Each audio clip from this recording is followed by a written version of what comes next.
पहले बात अतुल सुभाष की करेंगे, क्योंकि यहाँ पर सिस्टम की वजह से एक जिंदगी हार गई है। बात सबसे पहले से। मेरा नाम अतुल सुभाष है।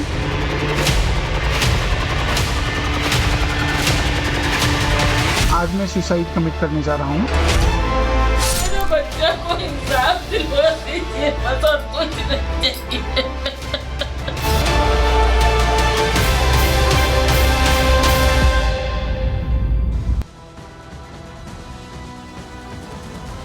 महिलाओं की हितों की रक्षा के लिए जो कानून आए थे, किसी ने तब ये नहीं सोचा था कि महिलाएं अपनी हित की रक्षा करते करते यहाँ पर इन कानूनों का दुरुपयोग भी शुरू कर देंगी। और ऐसा ही मामला यहाँ सामने आया।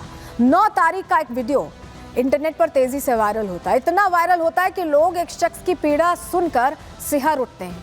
मैंने भी जब ये वीडियो देखा तो कहीं ना कहीं मुझे भी लगा कि आखिर इस हद तक इंतहा लेने के लिए सिस्टम से लेकर परिवार से लेकर सारी चीजें कैसे तैयार हो सकती है कि एक इंसान अपनी जान देने पर यहाँ पर आमादा हो जाए, उसको लगे कि शायद जिंदगी छोड़ देना ज्यादा सही है, मौत का रुख कर लेना ज्यादा सही है। दर्द बयां करते करते आखिरकार यहाँ पर क्यों उन्होंने ये कदम उठाया, ये अपने आप में बहुत बड़े सारे सवाल हैं। देखिए, 4 साल का जो रिश्ते का ये सच था, सच उन्होंने करीब यहाँ पर 90 मिनट की अंतिम गवाही में बयां किया।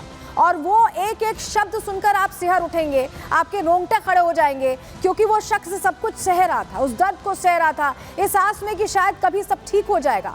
लेकिन वो उम्मीद की डोर हमारे सिस्टम ने तोड़ दी। सबसे पहले सुनिए जरा वो शख्स है कौन। आपने हो सकता है खबर देखी हो, लेकिन एक बार सुनिए। अतुल सुभाष। मेरा नाम अतुल सुभाष है। मैं तकरीबन 34 साल का हूँ, बैंगलोर में रहता हूँ। आज मैं सुसाइड कमिट करने जा रहा हूँ। मेरा नाम अतुल सुभाष है। मैं तकरीबन 34 साल का हूँ, बैंगलोर में रहता हूँ। आज मैं सुसाइड कमिट करने जा रहा हूँ। तो सुना आपने, 90 मिनट की ये गवाही थी जो अंतिम गवाही बन गई अतुल सुभाष की। अतुल के उस दर्द की जो शायद किसी ने नहीं देखा, किसी ने नहीं समझा। उसके अपनों को भी शायद अंदाजा नहीं था कि अतुल इस कगार पर आ गया है कि वो अब जिंदगी से तौबा करने वाला है और एक तरह से मौत का रुख करने वाला। खबर क्या है आपको बता रहे हैं। बेंगलुरु के AI इंजीनियर अतुल सुभाष ने सुसाइड कर लिया। मरने से पहले अतुल ने अपना पूरा दर्द जाहिर किया और इसके लिए बाकायदा 90 मिनट का वीडियो उनकी तरफ से शेयर किया गया। खुदकुशी की वजह बताते हुए 24 पन्नों का सुसाइड नोट भी लिखा है अतुल सुभाष ने। पत्नी और ससुराल वालों पर इस नोट में गंभीर आरोप लगाए गए, कई प्रश्न खड़े किए गए। अतुल सुभाष का यह कहना है कि उन्हें 9 झूठे केसेस में फंसाया गया और इस कदर फंसाया गया कि उन्होंने मौत को गले लगा लिया। आत्महत्या के लिए उन्होंने सिस्टम को दोषी ठहराया है। सिस्टम ने उन्हें ले लिया, ये लगता है। सुसाइड से पहले का वीडियो सोशल मीडिया पर तेजी से वायरल हो रहा है और प्रश्न ये पूछे जा रहे हैं कि आखिर ये कदम क्यों उठाया। अतुल सुभाष ने सीधे सीधे कहा है कि सिस्टम ने उन्हें इस कगार पर ले आया क्योंकि वो तंग आ गए थे उस रोज की जद्दोजहद से। बेंगलुरु से जौनपुर तक आते थे और कई बार 2 साल में जो उनकी अगर आप गवाही सुनेंगे तो 2 साल में 120 बार उन्हें जौनपुर आना पड़ा। इंसान काम करे या इसी कानूनी पचड़ों में फंसा रहे, इसी में फंसे रहे, किस तरह से उन्हें परेशान किया जा रहा था, सुनिए जरा। तो मेरा मानना है कि मुझे खुद को ही खत्म कर लेना बेस्ट है मेरे लिए, क्योंकि जो मैं पैसे कमा रहा हूँ उसी से मैं अपने दुश्मन को बलवान बना रहा हूँ। वही पैसे मुझे ही बर्बाद करने के लिए यूज हो रहे हैं और ये साइकिल बढ़ता ही रहेगा, है ना। मेरे ही टैक्सेस के पैसे से ये कोर्ट, ये पुलिस सिस्टम मुझे और मेरी फैमिली को और बाकी लोगों को भी हैरास करेगा जो अच्छे लोग हैं। तो आपने सुना, अतुल सुभाष का कहना है कि उन्हें कई झूठे केसेस में फंसाया गया था। अतुल की पत्नी ने उन पर कई केस दर्ज करवाए थे। निकिता सिंघानिया जिनका नाम है, 9 केसेस लगाए थे उन पर। 6 केस लोअर कोर्ट में लगाए गए थे और 3 केस हाई कोर्ट से लगाए गए थे। दहेज, प्रताड़ना और मर्डर के केस लगाए गए। अतुल के परिवार वालों को भी इसमें फंसाया गया, जबकि अतुल का ये कहना है कि उनका इससे कोई लेना देना नहीं था। 10 लाख रुपए का दहेज मांगने का आरोप लगाकर केसेस मर दिए गए और इसी में यहाँ फंसे रहे अतुल। और ये उनका एक तरह से कहें कि एक थ्रेशोल्ड पॉइंट आ गया जब उन्होंने ये सोचा कि अब वो जिंदा नहीं रहना चाहते। हालांकि वो समाधान कर सकते थे। आत्महत्या एक बहुत बड़ा कदम ये नहीं उठाना चाहिए था, लेकिन उन्होंने ये कदम उठाया। चलिए जरा आपको बताते हैं। तस्वीर तो आपने देखी, लेकिन कैसे ये रिश्ता कैसे बना था, क्या पूरी कहानी थी, अब वो भी जान लीजिए। मैट्रिमोनी साइट से अतुल और निकिता की शादी हुई थी। अतुल, निकिता दोनों ही IT कंपनी में काम करते थे और शादी के अगले साल ही उन्हें एक बेटा भी हुआ। निकिता का परिवार हमेशा, अतुल का ऐसा कहना है, कि पैसे मांगता था। अतुल ने लाखों रुपए ससुराल वालों को दिए थे। जब पैसा देना उन्होंने बंद कर दिया तो पत्नी घर छोड़कर चली गई। बेटे के लिए हर महीने 40,000 रुपए मांगे गए जो उनका बच्चा था, और अतुल पर मेंटेनेंस का दबाव लगातार बढ़ाया जाने लगा और पैसों की मांग बढ़ गई। ससुराल वाले 3 करोड़ रुपए मांग रहे थे। 3 करोड़ रुपए।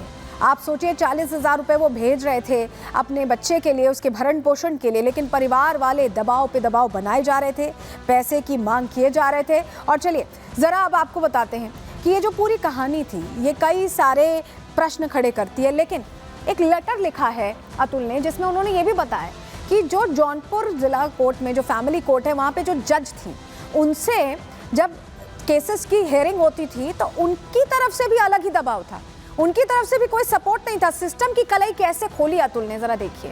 ये देखिए अतुल का ये सुसाइड नोट है और जज से बातचीत का बाकायदा यहाँ मेंशन है। जज ने कहा कि तुम्हारे पास होंगे 3 करोड़ इसलिए मांग रही हैं। मांगा गया था निकिता की तरफ से। निकिता ने कहा कि तो तुम भी सुसाइड क्यों नहीं कर लेते, और जज यहाँ हंसती हैं, ये लिखा हुआ है, जज यहाँ हंसती हैं और उनकी पत्नी से कहती हैं कि आप बाहर जाइए। ये जज के बोल थे। एक जज जो उस कुर्सी पर बैठी हुई हैं जिनसे उम्मीद थी अतुल को न्याय की। और ज़रा अगली तस्वीर भी देखिए। अगली तस्वीर आपको दिखा रहे हैं। जज जो पहले हंस रही थी, सुसाइड की बात पूछ रही थी, उन्होंने ही कहा, ऐसा अतुल ने लिखा है कि हम एडजस्ट कराएंगे, मैं 5 लाख रुपए लूंगी और मैं सेटल करा दूंगी। यानी इसके लिए बाकायदा ब्राइब की मांग की गई कि 5 लाख रुपए दीजिए, मैं मामला सेटल करा दूंगी। जज ने ये बात कही और ये सब कुछ अतुल ने अपनी आप बीती हर चीज़ में लिखी है और बताई भी है। बताई तो है ही और लेटर में इसका जिक्र किया है। तो जज की भूमिका पर भी कई सवाल खड़े होते हैं। ये पूरा जो उन्होंने एक तरह से बातचीत लिखी है वो हमने आपको दिखाई, यहाँ पे उस लेटर की एक स्क्रीनशॉट हम आपको दिखा रहे हैं। लेकिन और क्या लिखा है, जज को लेकर क्यों सवाल उठा रहे हैं अतुल, इस लेटर में क्या कह रहे हैं, ज़रा उसका निचोड़ देख लीजिए। अतुल ने मरने से पहले जज पर बहुत गंभीर आरोप लगाए हैं, बहुत गंभीर आरोप लगाए और कहा है कि कोर्ट में निकिता ने आत्महत्या करने के लिए कहा था। हमने आपको दिखाया भी, लेटर में वो लिखा हुआ है। निकिता की टिप्पणी पर जज हंसती नजर आनी थी, इसे बहुत हल्के में लिया गया जज की तरफ से, ऐसा अतुल कह रहे हैं। अतुल पर केस सेटल करने का भी दबाव बनाया जा रहा था कि केस सेटल करने के लिए 5 लाख रुपए दे दिए जाएं और केस सेटल हो जाएगा। पेशकार के जरिए भी रिश्वत की मांग की गई थी, अतुल ये बता रहे हैं। तो कहीं ना कहीं रिश्वत ना देने पर एलिमनी और मेंटेनेंस का आदेश भी जारी किया गया, ये भी बता रहे हैं अतुल। तो यानी अगर रिश्वत दे देते तो शायद मामला सेटल हो जाता, ऐसा कह रहे हैं अतुल। लेकिन देखिए कुल 5 किरदार हैं जिनको लेकर अतुल ने अपने लेटर में, अपने वीडियो में, आखिरी गवाही में 90 मिनट की कई सवाल खड़े किए हैं। क्या है उनके किरदारों से रिश्ता है अतुल का, अब चलिए वो भी आपको बता देते हैं। सबसे पहले देखिए, सबसे पहले आप ये जो 5 किरदार देख रहे हैं, ये वो लोग हैं जो प्रश्न में हैं, प्रश्न के घेरे में। निकिता सिंघानिया सबसे पहले, अतुल की पत्नी, और इन पर सबसे ज़्यादा आरोप लगे हैं कि इन्होंने झूठे मामलों में फंसाया और पैसों की मांग करती थी। इसके अलावा निशा सिंघानिया सास भी सवालों के घेरे में हैं।